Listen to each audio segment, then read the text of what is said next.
Good morning my dear students. देखो, ये आपके सामने जो आज मैं पीपीटी प्रेजेंटेशन लेकर आई हूँ बेटा, ये है सॉइल प्रोफाइल, है ना। हमने अपनी लास्ट क्लास में सॉइल प्रोफाइल देखा था, जिसमें हमने देखा था A horizon, B horizon, C horizon, D horizon, है ना। Subsoil, B top soil, subsoil, parent rock और बेड रॉक। तो उसी का इमेज लेकर आई हूँ। अब आप देखो, आप ये जो है लेयर, ये जो डार्क कलर की जो ब्लैक लेयर है, जो ओ है, this is called humus. Humus मैंने बताया था ना, ब्लैक कलर की ऑर्गेनिक लेयर होती है जहां पे बहुत ज्यादा अमाउंट में न्यूट्रिएंट्स पाए जाते हैं। ठीक है, इसके बाद नजर आती है ये ह्यूमस, जहां पे रूट्स वगैरह पाई जाती है। उसके बाद आ जाती है बी होराइजन, जहां पे कुछ प्लांट्स की रूट्स पहुंचती हैं। सी होराइजन, देखो यहाँ पे सॉइल भी प्रेजेंट है, लेकिन कुछ पेबल्स के पार्टिकल्स, कुछ स्टोन्स के पार्टिकल्स भी हैं। और जो सबसे आखिरी डी होराइजन है बेटा, बेड रॉक जिसको बोलते हैं, है ना। यहाँ पे देखो आप कितने बड़े बड़े पार्टिकल्स हैं, किसके, रॉक्स के। ये देखिए आप, ये एक्चुअल सॉइल प्रोफाइल है, आपको बहुत क्लियरली दिखाई दे रहा होगा। जो सबसे ऊपर है वो है ह्यूमस, इसके बाद ये वाली ए, ये वाली B horizon, this one is C horizon, थोड़े थोड़े बीच में आपको पेबल्स भी नजर आ रहे होंगे। एंड ये वाली जो है, this is parent bed rock, last वाली डी होराइजन, जहां पे बहुत बड़े बड़े पत्थर पाए जाते हैं। ठीक है, ये देखो और क्लियर आपको देखने को मिलेगा। देखो, जो ऊपर वाली लेयर है इसको हम ह्यूमस बोलते हैं, बीच वाली जो लेयर है, नीचे वाली टॉप सॉइल, फिर ये बी सब सॉइल, और ये वाली बेड रॉक। यहाँ पे इन्होंने क्या कर दिया, ए बी एंड सी वाला जो पोर्शन है वो सेंटर में है, और सबसे नीचे बेड रॉक है। ठीक है, अब सॉइल के पार्टिकल्स को देख लेते हैं बेटा। हमने सॉइल तो देख लिया, हमने ये भी देख लिया कि सॉइल का फॉर्मेशन कैसे होता है, वेदरिंग होती है। Weathering is the process in which a large rock, है ना, get broken down into very simple small pieces and form the upper layer of the soil. तो सॉइल, सारी की सारी सॉइल एक जैसी नहीं होती। आप जहां रहते हो आपको वहां की सॉइल डिफरेंट कलर की दिखाई देगी, उसका टेक्सचर आपको अलग दिखेगा। पर जब आप समुद्र किनारे घूमने जाओगे तो आपको वहां की सॉइल का कलर डार्क दिखेगा और वहां का टेक्सचर आपको अलग दिखेगा। लेकिन जब आप एग्रीकल्चर फील्ड में जाओगे तो आपको वहां की सॉइल दूसरे टाइप की दिखाई देगी। तो बेटा, अर्थ पर जो सॉइल है वो सारी की सारी एक जैसी नहीं होती, सबका टेक्सचर अलग होता है, सबका कलर अलग होता है। ठीक है, सीरियस, यहां पे आपको टाइप्स ऑफ सॉइल्स बताए गए हैं। Clay, silt soil, sandy soil, fine pebbles and medium pebbles. Pebbles का मतलब होता है छोटे छोटे पार्टिकल्स, छोटे छोटे स्टोन पार्टिकल्स। जो क्लेई सॉइल है, क्लेई सॉइल जो होती है वो बहुत ही चिकनी होती है, उसका जो पार्टिकल होता है, सॉइल पार्टिकल, वो 0.002 डायामीटर का होता है। डायामीटर पता है ना, ये सर्कल होता है और यहां से लेके यहां तक की जो लेंथ होती है इसको हम डायामीटर बोलते हैं। तो इतना छोटा पार्टिकल जिसकी लेंथ कितनी है, 0.002 मिलीमीटर, देखो कितनी छोटी होती है। क्लेई सॉइल की जो डायामीटर है, जो पार्टिकल्स है, वो बहुत बहुत छोटे होते हैं। ठीक है, स्लिट की बात करें तो क्लेई सॉइल से स्लिट सॉइल के पार्टिकल्स थोड़े बड़े होते हैं, क्योंकि ये 0.05 से 0.002 mm तक होते हैं। सैंडी सॉइल्स की बात करें तो सैंडी सॉइल के पार्टिकल स्लिट और क्ले सॉइल के पार्टिकल से थोड़े बड़े होते हैं, क्योंकि ये 5 से 2 mm होते हैं। तो इन तीनों में बात करें तो इन तीनों में सबसे बड़े पार्टिकल्स किसके हो गए, सैंड के, फर्स्ट नंबर पे ये, फिर स्लिट के, और फिर थर्ड नंबर पे ये। समझ आ गई बात। इसके अलावा देखते हैं फाइन पेबल्स। सॉरी, जो सैंडी सॉइल है उसके पार्टिकल्स हैं 2 से 0.05 तक, और जो फाइन पेबल्स है, मतलब सॉइल में जो थोड़े बड़े बड़े पत्थर नजर आते हैं ना रॉक्स के, वो, और मीडियम पेबल्स वो थोड़े और बड़े होते हैं, 20 से 5 mm तक। और कोर्स पेबल्स जो बहुत ही ज्यादा बड़े होते हैं, जब हम नंगे पांव चलते हैं तो हमारे पैरों में चुभ जाते हैं, उनका डायमीटर सबसे बड़ा होता है। समझ में आई बात? तो देखो आप उल्टा करके चल सकते हो ना, सबसे बड़े पार्टिकल्स, फिर उससे छोटे पार्टिकल्स, फिर उससे छोटे पार्टिकल्स, फिर उससे छोटे पार्टिकल्स, उससे भी छोटे, और सबसे छोटे पार्टिकल्स किसके पाए जाते हैं?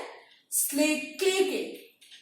अगर हम ये हटा दें, इनको हटा दें जो हमारी एनसीईआरटी में नहीं है, हमारी एनसीईआरटी में सैंडी सॉइल है, स्लिट है और क्ले है, ठीक है। तो इसमें अगर हम बात करेंगे तो सबसे बड़ी सॉइल पार्टिकल्स सैंड सॉइल के होते हैं, फिर स्लिट के होते हैं और फिर क्ले के होते हैं। पार्टिकल्स कितने डायमीटर के होते हैं आपको ये भी याद रखना है, बहुत इंपॉर्टेंट है।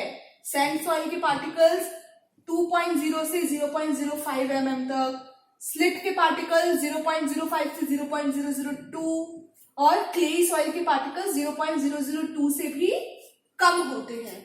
ठीक है बेटा, याद रहेगा हमें, बहुत इंपॉर्टेंट है बेटा, इसे याद करना है। चले नेक्स्ट देखते हैं, नेक्स्ट स्लाइड में क्या है। हाँ ये देखो यहाँ पे लिखा हुआ है सैंडी सॉइल कैसी होती है। सैंडी सॉइल बहुत न्यूट्रिएंट होती है, कई सारे न्यूट्रिएंट पार्टिकल्स इसमें पाए जाते हैं, है ना। सैंड सॉइल के ऊपर अगर हम पानी डालेंगे तो पानी बहुत जल्दी एब्जॉर्ब हो जाएगा। क्लियर?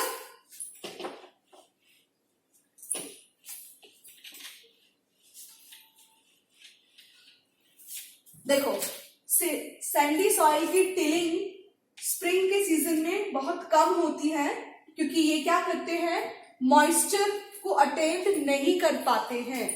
जो सैंडी सॉइल होती है, आप एग्जांपल ले सकते हो जैसे कि डेजर्ट। डेजर्ट में जो सैंड पाई जाती है वो कैसी होती है, सैंडी होती है, ठीक। डेजर्ट में जो सैंड पाई जाती है वो बिल्कुल बालू की तरह, है ना। आप क्या डेजर्ट में आपने कभी पेड़ पौधों को उगते हुए देखा है? नहीं देखा ना। इसका मतलब सैंडी सॉइल में प्लांट्स ग्रो नहीं कर सकते। क्यों? क्योंकि सैंडी सॉइल में वाटर एब्जॉर्ब नहीं कर सकते। मैंने अभी आपको बताया सैंडी सॉइल में जैसे ही आप पानी डालोगे वो पानी को एब्जॉर्ब नहीं कर पाएंगे और तुरंत नीचे की तरफ फ्लो कर देंगे, तो वो पानी को क्या नहीं कर पाते, एबिलिटी, उनकी जो एबिलिटी है प्लांट को वाटर ट्रांसपोर्ट करने की वो बहुत कम है, ठीक है। इसलिए इनके पार्टिकल साइज में बड़े होते हैं। नेक्स्ट देखो क्लेई सॉइल। क्लेई सॉइल सबसे ज्यादा वाटर एब्जॉर्ब करके रखती है, ठीक है। ये आपको याद रखना है, अगर क्वेश्चन पूछा जाए कौन सी सॉइल सबसे कम वाटर एब्जॉर्ब करती है और कौन सी सॉइल सबसे ज्यादा वाटर एब्जॉर्ब करती है, तो Sandy soil less water absorb करती है और clayey soil maximum water absorb करती है, ठीक है। मैक्सिमम वाटर एब्जॉर्ब करती है कौन सी सॉइल, क्लेई सॉइल। चिकनी होती है ये क्लेई सॉइल। इवन आप देखोगे ना चीनी बर्तन बनाते हैं, जो पॉटर्स होते हैं वो इन्हीं क्ले सॉइल से ही मटके वटके बनाते हैं, और मिट्टी के जो खिलौने बनते हैं वो इसी क्ले सॉइल से बनते हैं, ठीक है। एक बार इसके अंदर पानी, इस क्ले सॉइल में जब पानी ट्रैप हो जाता है तो वो नीचे की तरफ अंडरग्राउंड वाटर अंडरग्राउंड सॉइल में नहीं जाता, सॉइल में ही भरा रहता है, जिस वजह से प्लांट्स को मैक्सिमम वाटर मिलता है और उनकी अच्छी ग्रोथ होती है। क्लियर? क्ले सॉइल थोड़ी सी डार्क कलर की भी होती है और जो सैंडी सॉइल है बेटा वो थोड़ी सी ब्राउनिश कलर की होती है। लोमी सॉइल सबसे अच्छी होती है प्लांट्स को ग्रो करने के लिए। सैंडी सॉइल में सबसे कम वाटर एब्जॉर्ब होता है, क्ले सॉइल में सबसे ज्यादा वाटर एब्जॉर्ब होता है, लेकिन moderate amount of water loamy soil absorb करती है, ठीक है। क्ले सॉइल की एक लिमिट होती है, क्ले सॉइल में आप जितना पानी डालोगे, ठीक है, एक टाइम के बाद में वो पानी एब्जॉर्ब करना बंद कर देगी, लेकिन लोमी सॉइल में आप जितनी बार पानी डालोगे वो उतनी बार उस पानी को एब्जॉर्ब करता जाएगा।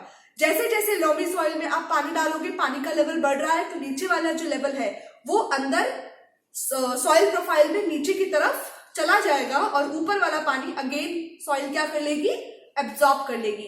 तो कौन सी सॉइल अच्छी हुई प्लांट्स के लिए, जो वाटर को टाइम टू टाइम एब्जॉर्ब करती रहे। क्ले सॉइल में एक बार पानी एब्जॉर्ब होने के बाद में दोबारा पानी अगर आप डालेंगे तो पानी एब्जॉर्ब नहीं करती, तो प्लांट्स क्या हो जाएंगे, मर जाएंगे, क्योंकि पानी बहुत ज्यादा भर जाएगा जिससे रूट्स सड़ जाएंगी। सैंडी सॉइल में पानी वो एब्जॉर्ब ही नहीं कर पाती, तो रूट्स को पानी नहीं मिल पाएगा, तो मर जाएंगे प्लांट। तो सबसे बेस्ट सॉइल जो होती है प्लांट्स के लिए वो कौन सी होती है बेटा, लोमी सॉइल, है ना। तो आप यहाँ पे लिख सकते हो best soil for plants. Clear? ये देखो यहाँ पे लिखा हुआ है, फार्मिंग में यूज होती है ये, वेरी वेरी इंपॉर्टेंट सॉइल होती है ये प्लांट्स को ग्रो करने के लिए, क्योंकि ये वाटर को रिटेन रखती है। यहाँ पे देखो लिखा हुआ है retain water for long time, ठीक है, जिस वजह से प्लांट्स को टाइम टू टाइम पानी मिलता रहता है।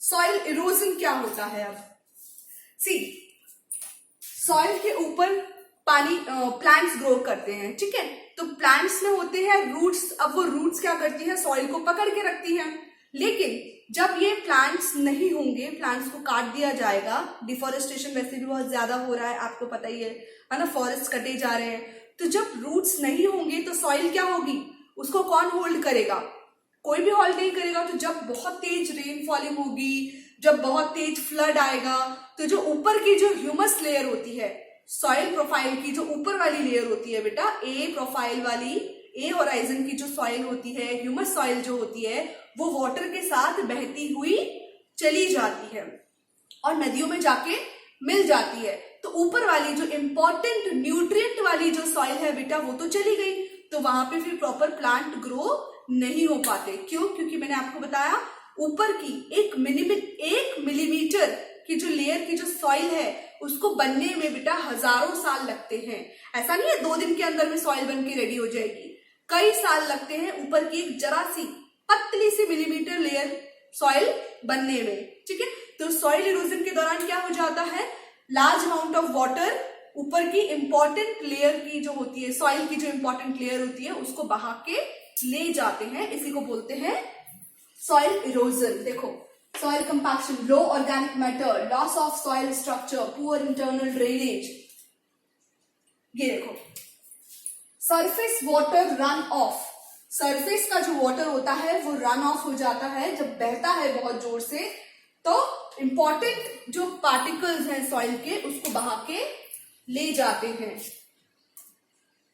सॉइल इरोजन को कैसे बचाया जाए, सबसे इंपॉर्टेंट है, अभी मैंने आपको बताया, सॉइल को कौन पकड़ के रखता है, रूट्स। किसकी रूट्स? प्लांट्स की। तो जितने ज्यादा प्लांट्स को ग्रो करेंगे उतना ही सॉइल इरोजन होने से बचेगा, ठीक है।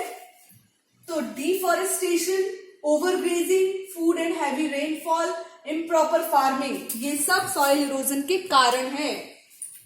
ये सब क्या है, सॉइल इरोजन के, सॉइल इरोजन कॉज करते हैं, ठीक है। डिफॉरेस्टेशन मतलब जंगलों की सफाई, प्लांट्स नहीं होना।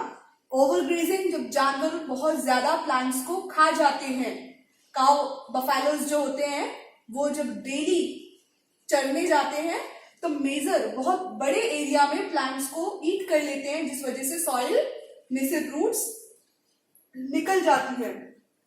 फ्लड और हैवी रेनफॉल आता है तब भी सॉइल इरोजन हो जाता है। अगर प्रॉपर तरीके से फार्मिंग नहीं करी जाए तब भी सॉइल इरोजन होता है, क्योंकि इम्प्रॉपर फार्मिंग की वजह से प्लांट ऊपर की जो प्लांट्स है वो ऊपर की जो सॉइल की लेयर है उसको डिस्टर्ब कर देते हैं। तो ये सारे फैक्टर हैं किसके, सॉइल इरोजन के। अब इससे बचा कैसे जाए, वेरी इंपॉर्टेंट, जितने ज्यादा पेड़ लगाओ उतना अच्छा है, जितने कम पेड़ काटो उतना अच्छा है। ओवर ग्रेजिंग नहीं कराओ, काउ एंड बफेलो को यूं ही खेत में बड़े ग्रासलैंड एरियाज में छोड़ना नहीं चाहिए, लिमिटेड उनको अमाउंट में खाने देना चाहिए, है ना। टेरेस फार्मिंग करनी चाहिए ऐसे एरिया में, कैसे एरिया में, हिली एरियाज में, जो पहाड़ होते हैं ना वहां पे टेरेस फार्मिंग करनी चाहिए ताकि पहाड़ों की मिट्टी बह के नीचे ना आए। तो ये कुछ रीजंस है जिनसे हम सॉइल इरोजन होने से बचा सकते हैं। सॉइल, ये देखो मैंने आपको सॉइल्स बताए थे ना, ये देखो ये क्ले सॉइल कहाँ मिलेगी आपको, समुद्रों के किनारे, नदियों के किनारे आपको क्ले सॉइल मिलेगी डार्क कलर की।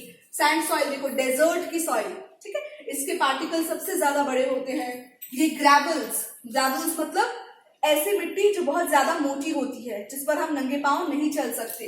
ये लोमी सॉइल, सबसे अच्छी सॉइल जो हमारे चारों तरफ हमें देखने को मिलती है, ठीक है। तो ये 4 अलग अलग टाइप की सॉइल्स पाई जाती है। ये देखिए सॉइल हमने देखी, लोमी सॉइल है ना, क्ले सॉइल और सैंडी सॉइल। इसके अलावा भी और दूसरे टाइप की सॉइल्स भी पाई जाती हैं। कौन कौन सी, ये देखो अलुवियल सॉइल, ब्लैक सॉइल,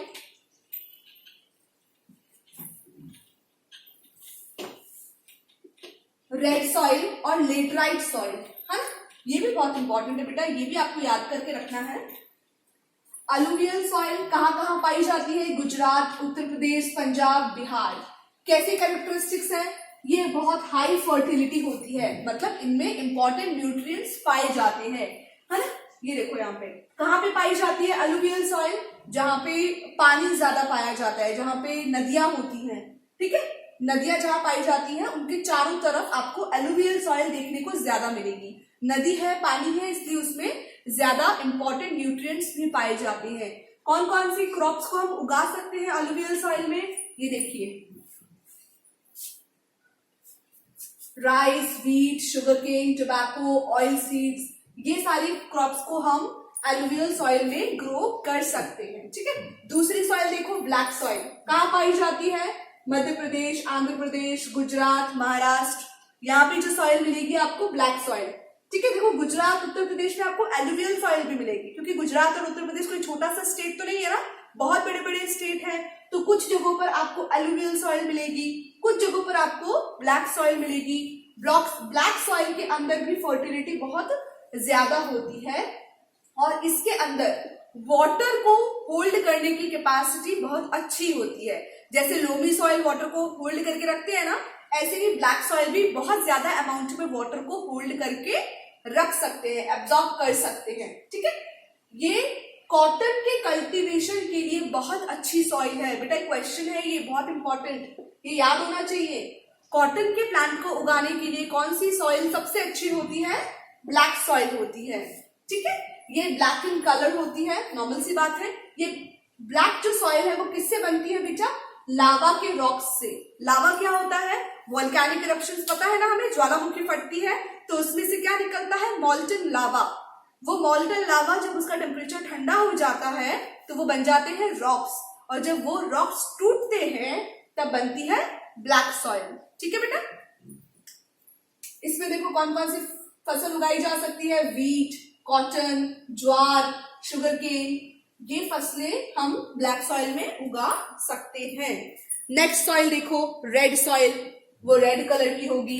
कहां कहां पाए जाते हैं, उड़ीसा में, छत्तीसगढ़ में, डेक्कन प्लेट्यू में, आपने एसएसटी में पढ़ा होगा ना डेक्कन प्लेट्यू, है ना। ये थोड़ी कम फर्टाइल होती है। सबसे ज्यादा फर्टाइल कौन सी होती है बेटा, black soil and alluvial soil, है ना। और ये थोड़ी कम फर्टाइल होती है, इसमें न्यूट्रिएंट्स थोड़े कम पाए जाते हैं। इसमें सबसे ज्यादा क्या पाया जाता है, आयरन। कौन सा न्यूट्रिएंट पाया जाता है, आयरन, ठीक है।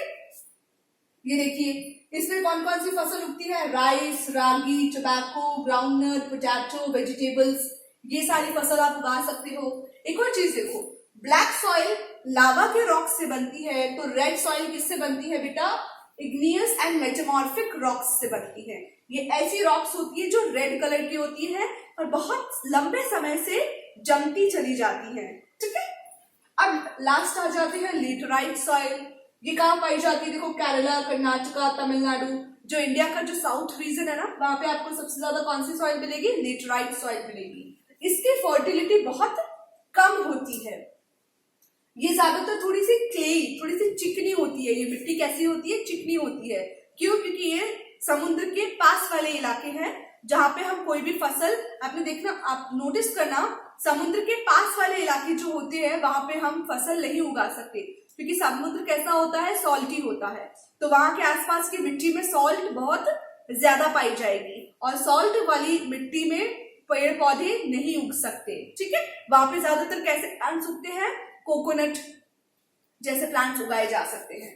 ठीक है बेटा, ये मॉनसून के क्लाइमेट में ज्यादा बनती है ये वाली सॉइल। यहाँ पे हम कौन कौन सी फसलें ज्यादा उगा सकते हैं जिनमें ज्यादा न्यूट्रिएंट की जरूरत नहीं होती, राइस, रबर, कैश्यूनट, कॉफी, टी, है ना, कोकोनट, स्पाइसेस, ये सब कहाँ पाए जाते हैं, साउथ में पाए जाते हैं। केरला, आंध्र प्रदेश, कर्नाटका, तमिलनाडु, यहाँ पे ये सारी फसलें उगती हैं। राइस सबसे ज्यादा कहाँ होते हैं, साउथ में होते हैं ना। कैश्यूनट सबसे ज्यादा कहाँ पाए जाते हैं, केरला में। स्पाइसेस सब कहाँ पाए जाते हैं, केरला, कर्नाटका, तमिलनाडु में। ठीक है, तो ये भी आपको बेटा याद रखना है, क्योंकि इनसे कंपटीशन में कॉम्पिटिटिव क्वेश्चंस बनते हैं। ओके, तो हमारा चैप्टर ये यहीं पे कंप्लीट हो जाता है। ठीक है बेटा, अब अच्छे से पढ़ना है आप लोगों को। कोई क्वेश्चंस है, कोई डाउट है तो पूछना है।